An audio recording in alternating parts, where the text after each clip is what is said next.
good day today. Welcome back to the Sustainable Agriculture Workshop. And today we have Dr. Gaius Eudoxie, who is a senior lecturer at the University of the West Indies and also the Dean of Outreach and Internalization. He's an excellent soil scientist, and we're very happy to have him here talking on this workshop. Welcome, Gaius. Thank you, Dr. Redhead, and thank you for inviting me on to the Sustainable Agriculture Workshop. It's indeed a pleasure being here, and looking forward to having a wonderful conversation around things that we all love. Yeah, exactly. Agriculture, we all must love that because we feed the world, so that's important. So the first question I'll ask, if you could give us a little background on what you did in agriculture, some of the projects you currently working with. Oh, wonderful. And as I mentioned prior, I will take it from a Caribbean context and Caribbean perspective. And so my background really surrounds soil science, and I have worked in that particular area for close to 2 decades, focusing heavily on soil management issues, trending in the latter part of my tenure with the institution towards particularly organic matter management in soils, and noting the strong connection between soil organic carbon and many of the other global threats that we face. There was a strong need for us to try to understand, particularly in tropical systems, how we could improve soil health through organic matter management.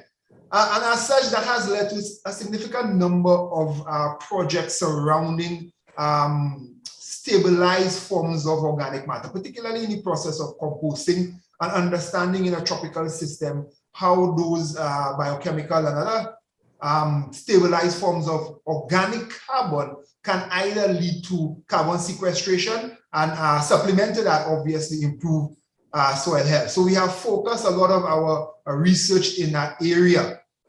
I have to admit there are a couple of ongoing projects that are pretty pivotal and pretty important currently to the region. I will probably mention 2 that I am particularly happy about being part of. Under a very large project, the IW-ECO project, which is a overall ridge to reef project that speaks a lot about sustainable land management. There's a component of that project where they are doing it in Trinidad and Tobago.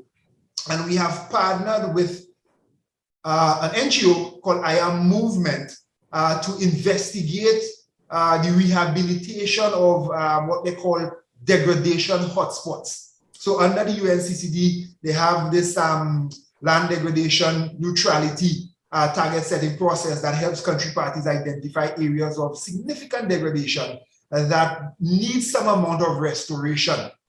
So that project seeks to see how, for instance, in Trinidad and Tobago, one of the hotspots tend to be quarried sites, and we're talking about open pit quarry for aggregates. Those sites are highly degraded, they are highly infertile or very poor health because they are just sand. And we try to understand how the combination of a very useful multifunctional grass called vetiver, when supported or complemented with stable organic matter, can improve the overall soil health as a kind of primary succession to overall ecosystem restoration. So that is one of the areas I was particularly happy about working in.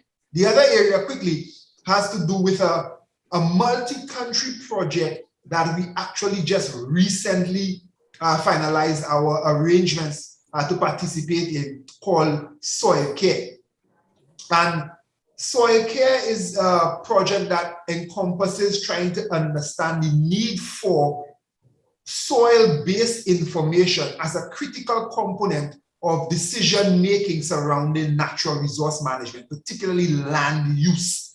So it's a project whereby we want to do a number of things. One critical element is to get a better understanding of the characteristics and nature and properties of our soils across the regions, such that we could then take that information and use it to guide us into our national reporting as well as national decision-making systems. So we are going to go around sampling and assessing our soils and hopefully be able to use that information in a more meaningful way. in addition to getting the soils information, there is also significant components that touch on ecosystem restoration, integrated landscape management, sustainable land management as well, the promotion of climate smart agricultural practices, and as well, obviously, there's a large component on knowledge management. So yes, these are two of the major projects that are ongoing that we are happy to participate in. Good, because I like the idea of trying to use agriculture and work with agriculture, also respecting the environment, because you're taking advantage of the natural resources around, right? So as you mentioned in natural resources, soil is, a lot of people don't think soil is a natural resource, right? But soil is a natural resource in sustainable agriculture. So what are the benefits that can sustainable soil management deliver for both agriculture production as well as delivering of ecosystem services? That's a wonderful question, and I will start by pinning the hashtag Save Soil immediately on there so persons could navigate to that. As we know, there's a large global movement now that's trying to educate and trying to draw awareness to exactly what you said, soil as a natural resource. So one of the key things we just have to quickly clarify to our viewers is the fact that soils are, in our lifetime, considered a non-renewable resource, meaning that if we do not preserve and conserve soil in a sustainable manner, our current actions are going to lead to the degradation, and obviously meaning that generations after us will not be able to enjoy the same services, provisioning, regulatory, and supportive services that these soils perform. And as such, the way in which we want to address this issue is really through thinking strongly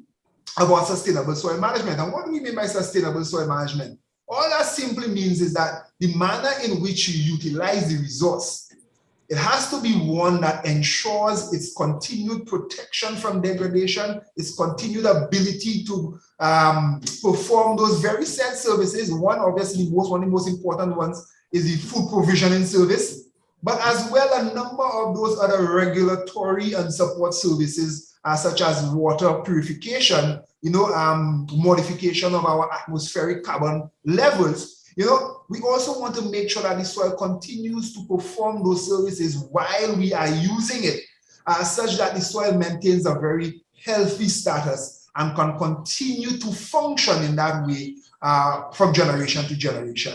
So there are significant processes or approaches that one can use, dependent obviously on specific conditions where the soil is being used and the characteristics of that soil, that we can ensure would at least prevent and maintain the soil health and its integrity. So now one of the questions that, especially as us in the US as compared to the Caribbean, finances always drive the kind of methods we could actually employ on our farm, right? So mainly like in the US, the conventional farmers are the ones that have the millions of dollars or the hundreds of thousands of dollars, whereas sustainable agriculture is mainly similar to like what we call small farmer production in the Caribbean, right? So one of my questions is, could you suggest some economically, stable and viable methods to conserve the soil if somebody was to go into, let's say like about 5 or 10 acres into making a crop farm like that? Certainly, and interestingly enough, actually, we have a project, a government-funded project that is looking at what we call a circular agricultural model. Okay. So I will start by saying or identify two key strategies that are very critical when one wants to think about, sustainable management of our soils, particularly in the tropics. We do know that one of the key soil health characteristics is soil organic carbon. But in the tropics, our carbon is consistently under degradative pressures due to our elevated year-round temperature and obviously seasonal rainfalls that leads to accelerated degradation. So the overall quantities of organic material in our soils tend to be, and our upland soils tend to be pretty low. So we had to have that as the context upon which we want to think about sustainable management.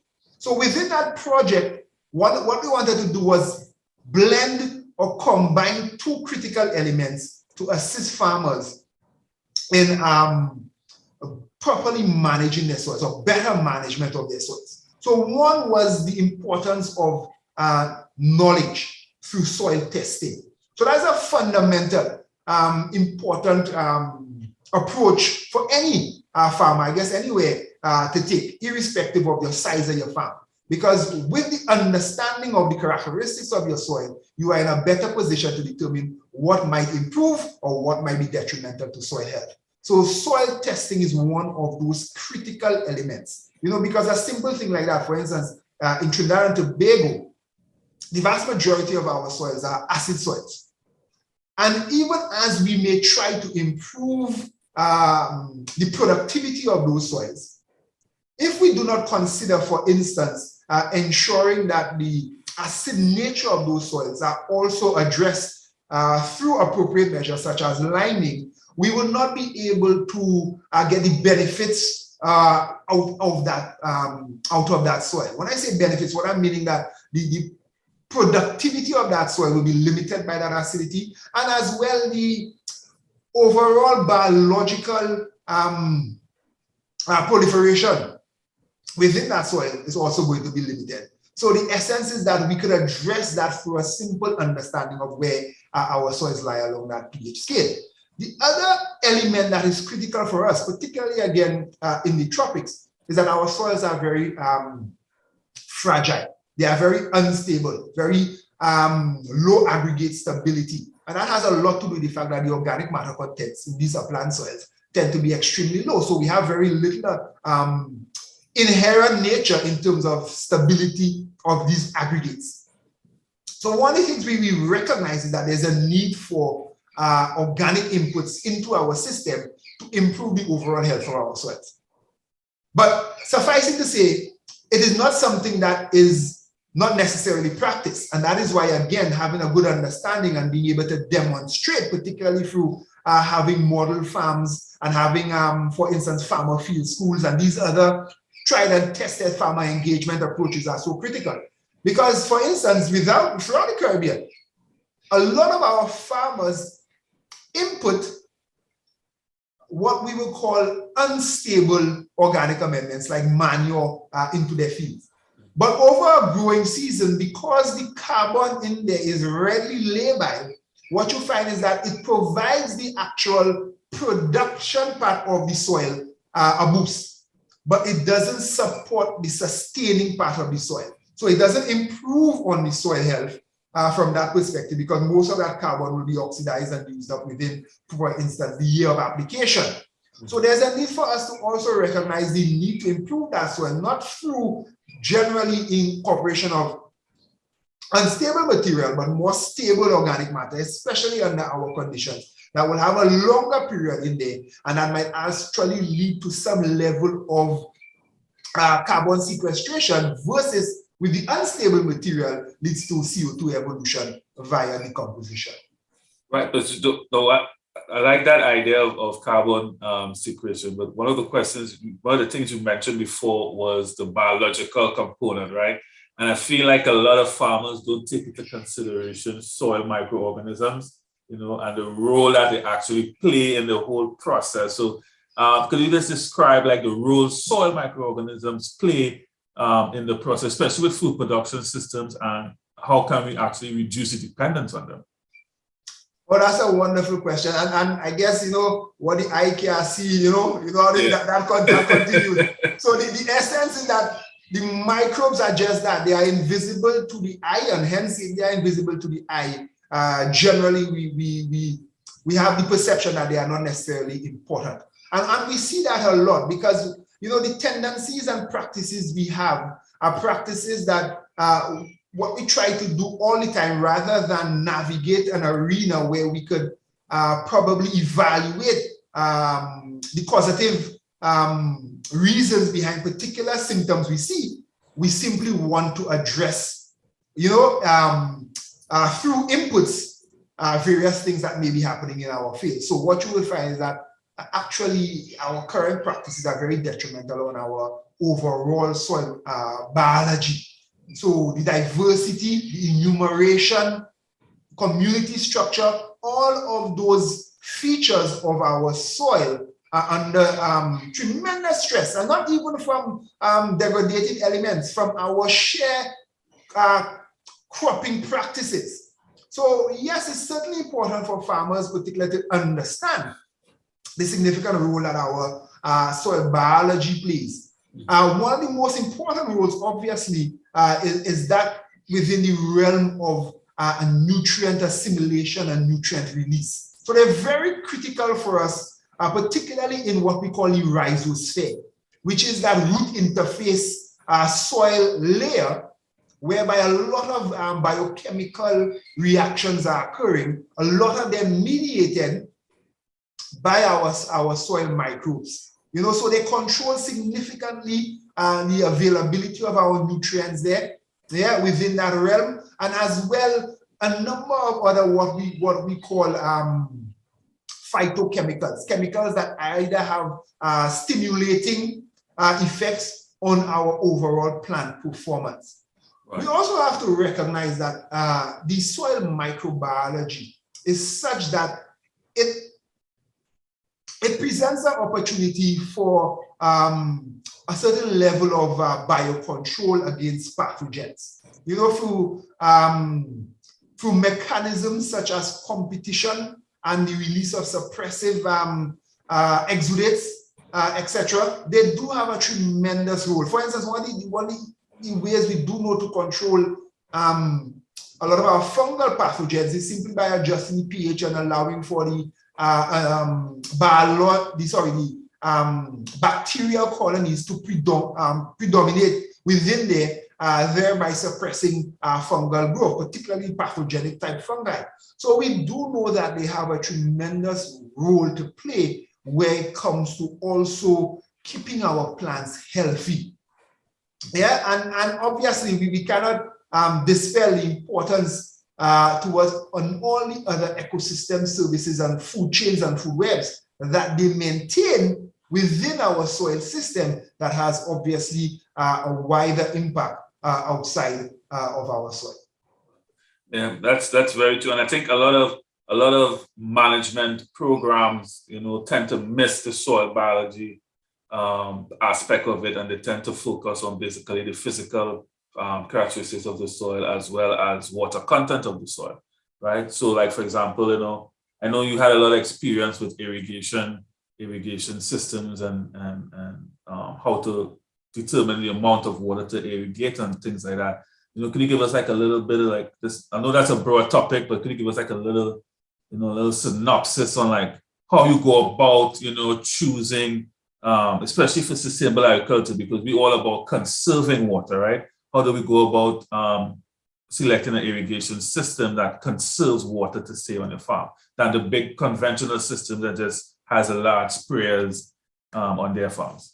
Well, interestingly enough, in the region, I guess we are kind of because of our scale, we would not necessarily have some of the larger, for instance, sprinkler-based systems, you know, like the center pivot systems that you will see in some of the larger countries. So, but nonetheless, water management on farms is certainly, if you have to rank issues, limiting or constraining productivity, water is one of those critical issues. And when you think about it, under the current projections of climate change, it would be something that becomes more and more concerning for us, yeah, in terms of how we manage water, particularly at the farm level. So again, I will start by what I've said before and reiterate the importance of having data. So one of the first things we need to understand within our farming systems, particularly under a tropical environment, is evapotranspiration potential. So we must be able to understand how much water is our crop losing via evapotranspiration to have an idea the quantities of water that are required. One of the things that we find that happens to our farmers a lot, particularly in the season that we are now in the Caribbean, which is what we call our dry season, is that farmers, although they may have sources of water, particularly those that have ponds, they are not certain whether or not the ponds and the volume of water in the pond actually satisfy the actual crop water requirements, because we don't have the data to tell us whether or not that crop needs 4 millimeters of water, per acre per day. We just don't know that, and that is basic information that we really have to try to gain before we even think about what systems might work best, because at the end of the day, the nature of the system is really dependent on the crop that you're using, the terrain that you are producing on, and as well the source and quality of the water that is available at that source. Now, when it comes from a conservative perspective, yes, we appreciate that micro-irrigation might be the pinnacle of that ladder. But the micro-irrigation also comes with a significant number of constraints, particularly in a small farmer setting. One obviously being the much larger cost associated with some of the requirements for systems like that, such as filters and other types of required components on the system. So that becomes a deterrent to the farmer. And as well, the quality of the water must also be of a particular level for you to be able to use micro or particularly drip irrigation systems. But there are other systems that will allow for us to be able to be a little more conservative, particularly when we're thinking about limited amounts of water. One that has been prolific in the region is what we call fountain tubing. And the fountain tubing is a form of micro sprinkler. Yeah. So it's not like a typical overhead sprinkler, that delivers a significant amount of water over a short period of time. That sprinkler delivers at a much lower application rate, and a more controlled distribution of the water within the actual growing area. So systems like that require less input, they are more cost effective, and they still allow for some level of conservation, are systems that are more adaptable. And even at the farm level, you see the fact that it is proliferating among the community simply because it is more adaptable than the other technologies that are there. And that is a clear sign that the strategy or the approach is one that is working under the conditions in which it is being applied. And I think I have to say kudos to the farmers that take on that type of approach, recognizing that there are ways in which they can do things, even if they are limited in terms of their financial resources. Yeah, because setting up a micro irrigation system is so expensive, especially if the source of water you're getting, if the pressure is low, you got to buy the filters, you got to buy the pumps, the tubing alone is expensive, so yeah, I understand that for sure. And the last question I have for you is, well, both of us, we went through the whole agriculture system since we were young boys, right? So my question would be like, what advice would you give somebody who wants to study in, like, for example, soil science, sustainable ag, or even start like an extension career? What advice would you give them? Oh, well, that is a wonderful question. I think by far in my mind, one of the more pertinent questions, particularly in these types of engagements, when we really want to put out to our viewers the importance of the sector that we are working in. I think for me, one of the things we have to recognize is the connectivity of agriculture. And that is something that we generally take for granted. Just before our interview, I was watching a YouTube video of looked like an independent journalist in Trinidad and Tobago who did something on food security and trying to, in a very layperson perspective, inform Trinidad about food security, and making the comparison between, having food on the shelves and understanding the importance of food self-sufficiency. So I think we have to make these connections of how agriculture is drawn to everything else. And it's because of that disconnect, I think we have that in the Caribbean specifically, we have that stereotype remaining. So, I would tell young persons who are thinking about careers to think about how agriculture connects. And let me put it in perspective. How is agriculture important to climate change? A lot of us see climate change, as made on the mainstream media. Right. Agriculture remains one of the most significant contributors, to climate change, and has a significant importance in terms of the mitigating effect that it can have. Agriculture also remains one of our largest land uses. Yeah. Mm-hmm. And as such presents one of the greatest opportunities for adapting and mitigating against climate change. But yet still we have to understand that there are opportunities for us to merge these two and work together in that. Let's talk about, for instance, pollution.